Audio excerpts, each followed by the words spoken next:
The Reivers,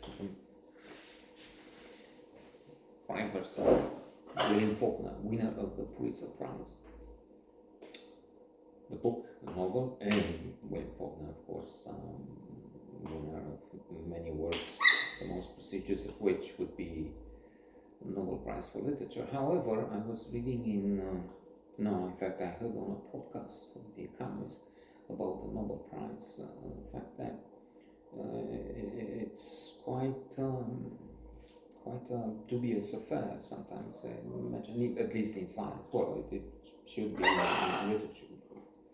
Umberto Eco never had it, and others. So that's really a massive shortcoming. And in science, there were committees working on a project. A few got the Nobel Prize after a number working. Of course, you can't give the prize to 1,000. You can't list 10, but then they give it to, let's say, the wrong ones, the ones who had less work than the others. So, anyway,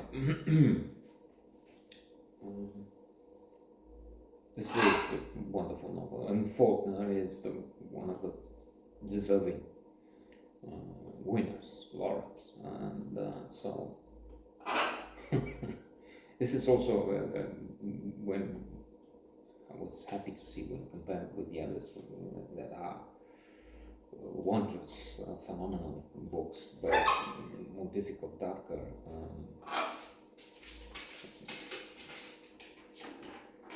I mentioned this, I Lay Dying. Look, in the title you have a less than optimistic prospect to look for when you as I Lay Dying.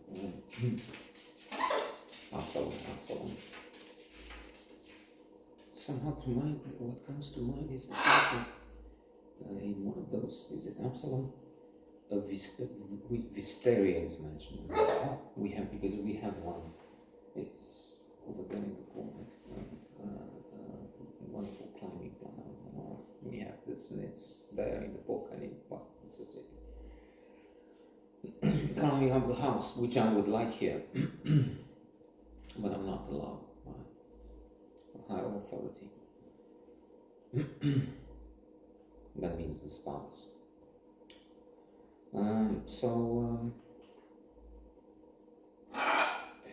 Lucius and his gang, Boone, Ted, are in Memphis, and they try to have this horse run, but the problem with the horse is, one, it is a stolen horse, in fact, something we don't know for quite some time. We see there's something suspicious, there's something, but details come as we move along.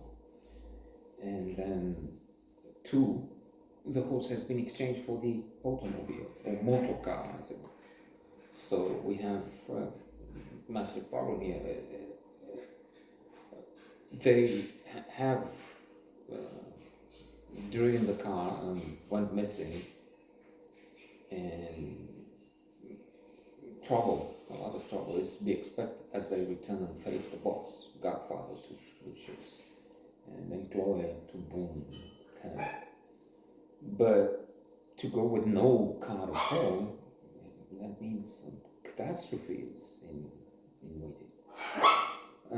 However, Ted has this plan, and as we go, I'm convinced, but other readers must too, that Ted is the wisest in so many ways. The hero, we have Lucius, who is 11-year-old and much clever and so well mannered and such a hero, such a role model, not just for his age.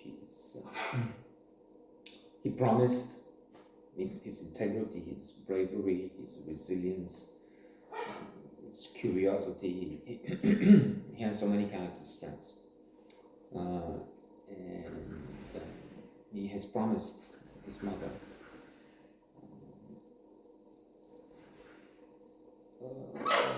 he will not drink, and he doesn't. Then when faced with betting, when the chance to bet, he hasn't. But she didn't think he will do that. So he's going up overnight almost in Memphis because he has to face all those charges.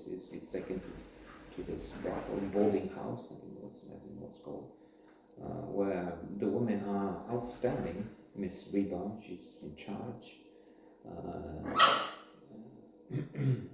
Then we have Everby, what a fabulous name. She changed it to Dory because she thought this would sound preposterous in the circumstances. She had been forced into sexual slavery in sex work, prostitution by a relative. Was it her aunt? When she had no means to support herself, and she's left an orphan. And so we feel for her. She's aggravated. Her problems are aggravated by Otis, a 15-year-old who is so much trouble, obsessed with money. Back home in this small town,